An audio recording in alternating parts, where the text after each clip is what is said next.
Oleksandr Sirota vit près de la zone d'exclusion de Tchernobyl. Ses souvenirs d'enfance sont étroitement liés à Pripyat, la ville la plus contaminée après l'accident nucléaire. Oleksandr avait 9 ans quand il a été évacué. Il nous emmène sur les lieux de son enfance. Il y accompagne régulièrement des groupes de touristes et des équipes de télévision.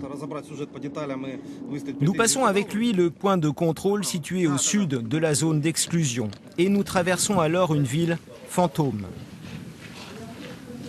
C'est là qu'il vivait il y a 30 ans.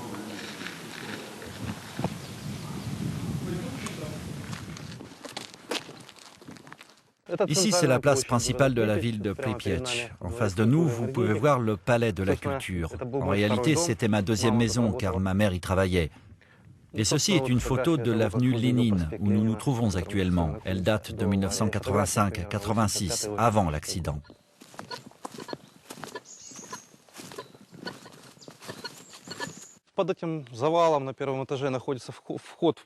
Quelque part sous ces décombres, il y a l'entrée de ma salle de classe à l'époque de l'accident. Le 26 avril, mes camarades et moi, nous étions allés à l'école le matin sans avoir la moindre idée de ce qui s'était passé dans la centrale nucléaire. Oleksandr a été évacué seulement le lendemain de l'explosion du réacteur de Tchernobyl.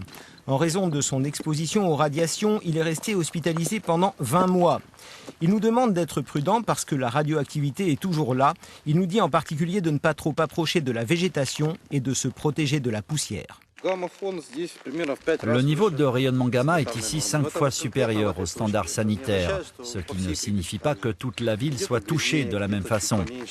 Pourquoi je n'ai pas peur? Eh bien, d'abord, je reviens ici chez moi, et cette ville, pendant des années, j'ai seulement pu la rêver.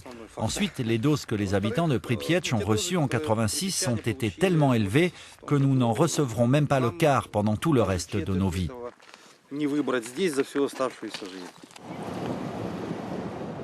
Alors que Pripyat a été totalement abandonné, des gens retournent vivre dans leur village situé dans la zone d'exclusion, malgré la radioactivité et bien que ce soit illégal.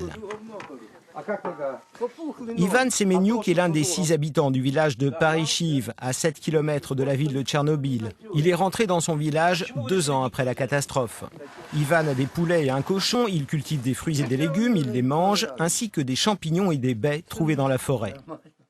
Des Allemands sont venus ici pour réaliser des tests sur notre sol, sur le bois de chauffage, sur les cendres. Ils ont tout vérifié et tout était bon. Le dosimètre d'Oleksandr confirme les propos d'Ivan. Les standards sanitaires sont respectés. Des scientifiques de l'Académie nationale des sciences de Kiev expliquent que certains villages de la zone d'exclusion peuvent être relativement propres car les rejets de radioactivité n'ont pas été les mêmes partout. Cela ne veut bien sûr pas dire qu'il est à 100% sûr d'y vivre. Et par exemple, les champignons et les baies qui poussent dans la forêt sont susceptibles d'être hautement contaminés.